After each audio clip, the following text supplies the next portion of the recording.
For those people who don't know anything about T-line, basically it's a very simple way of writing down the spoken word.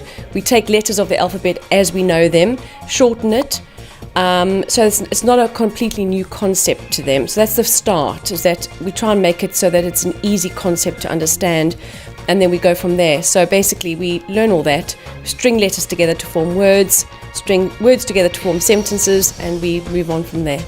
Getting to 100 words a minute shorthand in 20 weeks is very tough. Shorthand is one of the most challenging parts of the course, but for that reason it's one of the most rewarding when you finally pass the exam. Everybody can pass, it just depends on how much work you put in.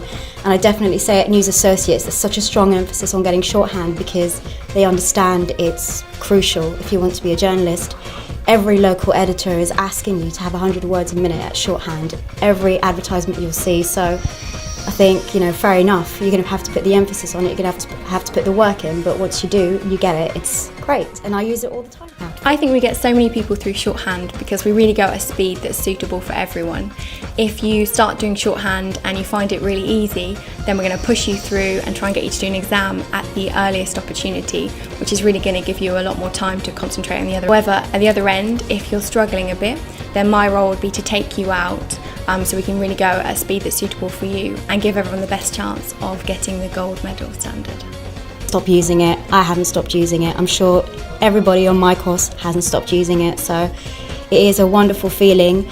And we've had some students now who have been trying to get it over the last few months, and the look of happiness on their face last week when they all got it was just really rewarding. For me, a lot of my students will say when they're leaving, don't you get bored with trying this all over again? And I go, no, I don't, because it's taking people from zero, knowing nothing in week 1, to actually at the end of week 17 getting 100 words a minute. So it's a huge sense of achievement. Even if they don't get 100 words a minute and they struggle, it's achieving something in shorthand. During my time on the course, I won the Shorthand Cup, and I managed to hand that cup over to our current winner on this course, and that was really lovely and rewarding to see someone else achieve that, because it's a very nice feeling.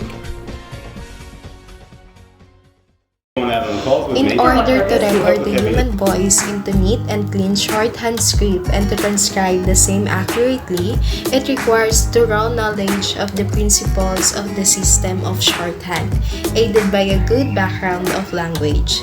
Stenography is primarily used in legal proceedings during court reporting. A stenographer is a person who makes a written verbatim record using a unique shorthand writing style called steno. Steno is written using a special theory that is based on syllables rather than letter by letter as is done on a typical keyboard. This shortened style of writing and unique keyboard layout allow stenographers or court reporters, as they are most commonly referred to, type on average more than 200 words per minute. Some court reporters can type 250 words per minute with very high rates of accuracy. Stenographers also work in other fields including live television, closed captioning, forums for deaf and hard of hearing audiences, as well as making the record for governmental agency.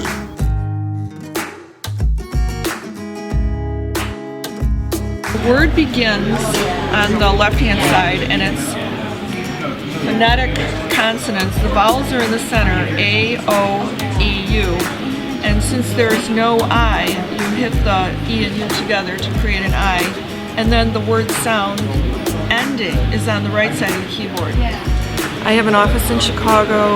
I've been doing this since 1969, so this is my 47th year of reporting. And I've been competing since 1987. First time I competed in Illinois, I won it, and then after that I was hooked. Also last year I went to Budapest, Hungary, and I competed at Intersteno, which is the world competition, and I came in third. Any of us who compete or try to achieve those higher certifications, it's like the Olympics of court reporting. Weekend. No, he didn't. Do you remember where he left it? No, I'm sorry, but I do not recall. By the way, what type of vehicle?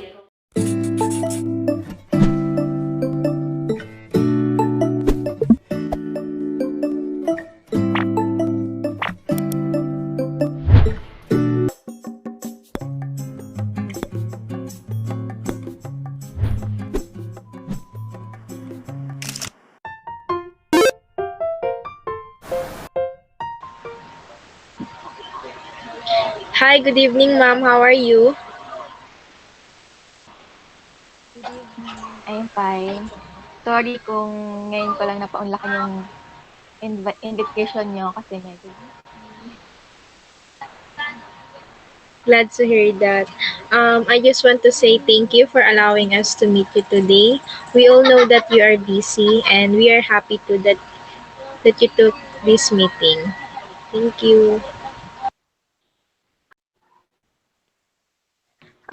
Good evening, ma'am. Good evening. Let me give you some disclaimer for today, ma'am. This information is only for school purpose only, and we are first year college student that were assigned of Mrs. Joy Gordwello to conduct an interview for alumni student of RTU, and that you are currently working as court stenographer. Am I right, ma'am? Yes, for 1 year and 6 months on April 30, 2021. Okay. The purpose of this interview is to gain information about the job of court stenographer. We would like to know the struggles that you experience, the advantage of this field, and to show our ability to communicate in formal way using English. That's all. Okay. Good evening, ma'am. In behalf of Good this evening. interview, ma'am, we are requesting that you state your background in RTU. If may I ask your advice before this interview happen? Am I right, ma'am? Yes, it's okay with me. This includes what year did you graduate from RTU? How many years since you're working as a court stenographer? Yes, In what branch are you working as a court stenographer? Thank you for cooperation, ma'am. Thank you. you're welcome. Good evening, ma'am. I am Keisha Alcortuna, one of your interviewer for tonight. Before we start our interview, here are the 3 rules that you should know po. First rule, each of us, the interviewer, will ask you 2 questions for the total of 10 questions.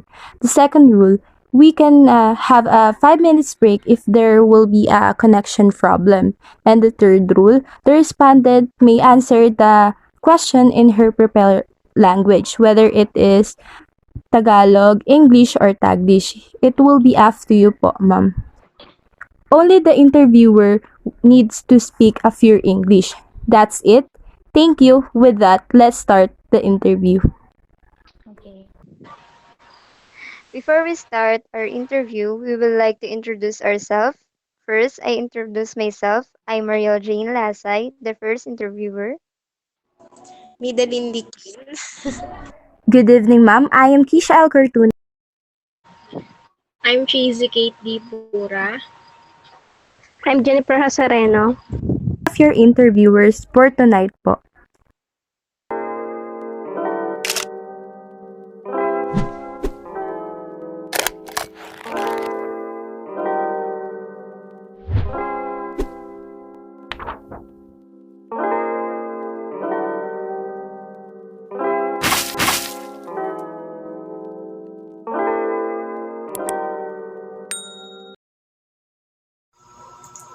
My name is Laika Joy Likin. I graduated in RTU Pasig year 2019 and I'm working now as court stenographer in Metropolitan Trial Court Branch 155, Pasig City. And I'm working there for 1 year and 4 months already.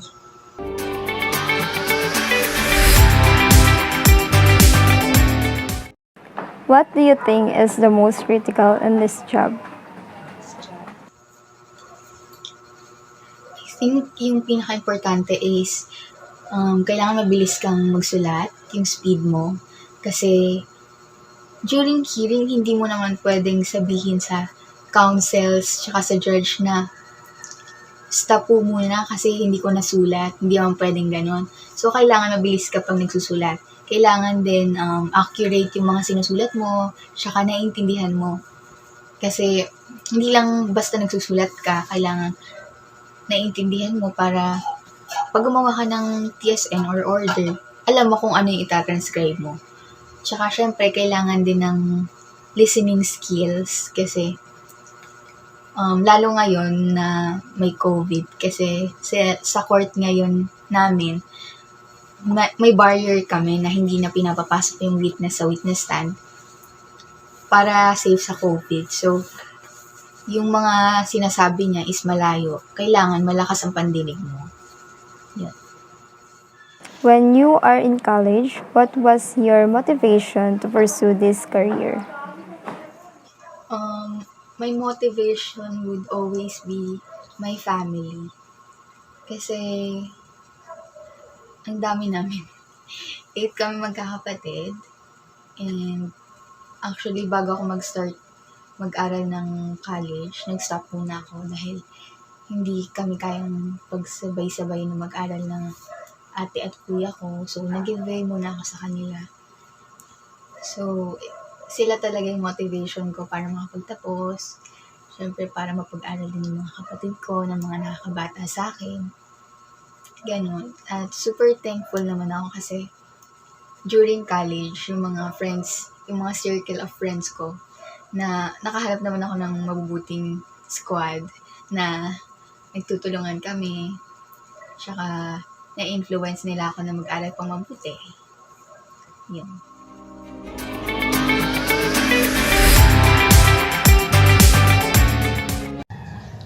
In medical, executive, and many more options, why did you choose to go into the legal field?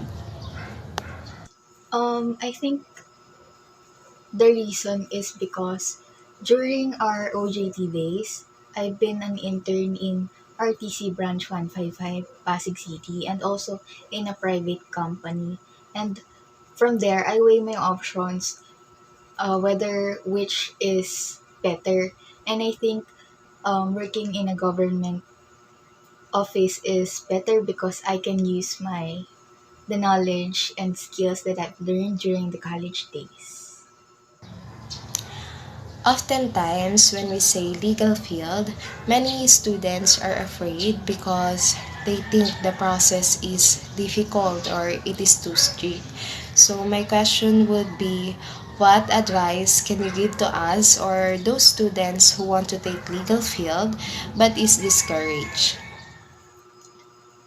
The advice that I can give you is, huwag kayong matakot na pumunta or i-pursue yung sa legal field kasi I think kahit saang field naman yung tahakin nyo, andun talaga yung pressure kasi hindi ka familiar sa mga tao at sa work or sa workplace. Ganun naman lahat sa una. Pero time will come na magiging comfortable ka din sa mga ginagawa at masasabi mo na madali lang pala at hindi naman pala nakakatakot.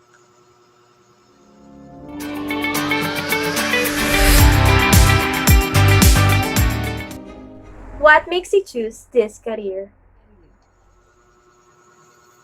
Hindi ko talaga siya first choice. Ang gusto ko talagang maging dati is to be a nurse or chef kasi gusto ko talagang magluto. Pero dahil marami kami magkakapatid, kinonsider ko syempre yung school, yung layo kasi dadagdag sa expenses yon. So, sabi ko sa RTU na lang ako, pero anong course? Tapos sabi ko, after ko graduate, hindi ako mahirapang maghanap ng trabaho. So, inisip ko office administration kasi marami siyang choices, malawak. Pwede ka kahit sa office, di ba? So, yun. Office administration yung kinuha kong course. At so far, okay naman. How good it is to work as court stenographer. Kindly please cite at least 5 benefits of it. First is real talk lang. First reason is malaki yung sahod. Kasi syempre, bakit ba naman tayo nagwo-work is dahil sa sahod. Second, I think is dahil sa mga benefits. Kasi pag nag-work ka sa government, marami kang matatanggap na benefits na minsan nalalampasan pa yung sahod mo. So, the third is may job stability ka na in the future, hindi ka mag-worry na pwedeng mawala yung company or matanggal ka. Dito, pag nasa government ka, meron ka ng stability sa job. Kaya, yun pinili ko.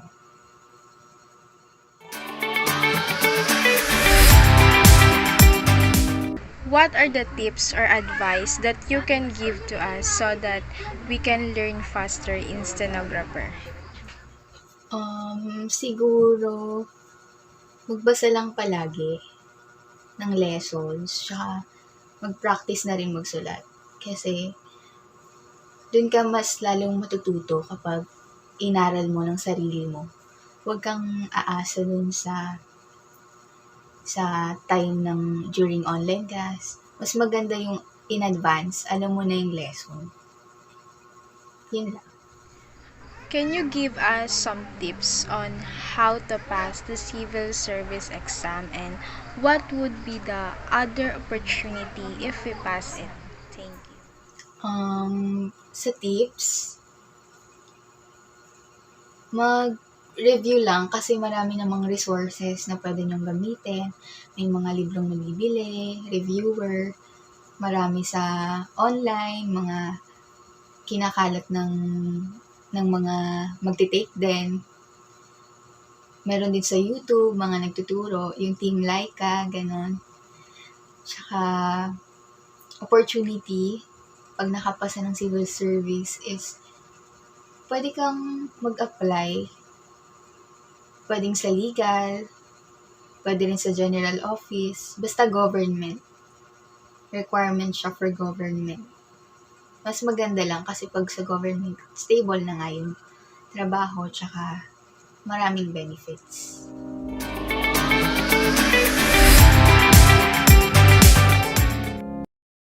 What does a stenographer do in court? During hearing, nag-take down notes. Siyempre, lahat ng usapan ng counsels during arraignment and pre-trial, or during trial mismo. And after ng hearing, gagawa ka ng orders na galing dun sa hearing. Tapos, gagawa ka rin ng TSN or yung transcript of stenographic notes. Tapos, during civil hearing naman, gagawa ka ng order din, tsaka compromise agreement or decision. Mga ganun lang. How hard it is to be a court stenographer? I can say na mahirap talaga siya. Parang for me, ang na-encounter ko lang nung bago pa lang ako sa court is yung mga unfamiliar na legal terms na na-encounter ko. Kasi, syempre di naman tayo law student or law graduate para malaman yung mga meaning nun. Pero, so far, parang yun lang naman yung mga bagay na nahihirapan pa ako. And we're done. Thank you so much, Miss Laika Joy, for your time. It was fun talking with you. And you gave us a lot of advices on how to cope us with our study. And you serve as an inspiration to us. Thank you so much. Thank you so much.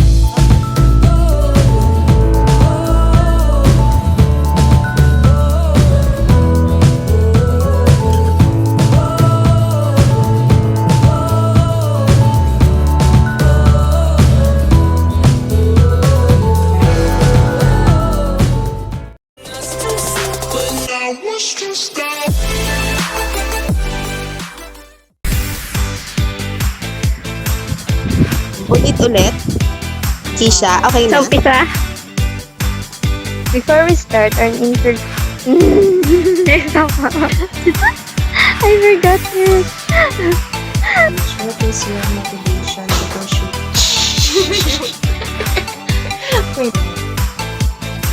Ay, Hala, sorry. Ano ko? Ulitin ko ba? Okay lang ba yun? Hindi, gumanon agad ako eh. Hala, nakalimutan ko yung ano ko doon. Yun na lang gamitin mo.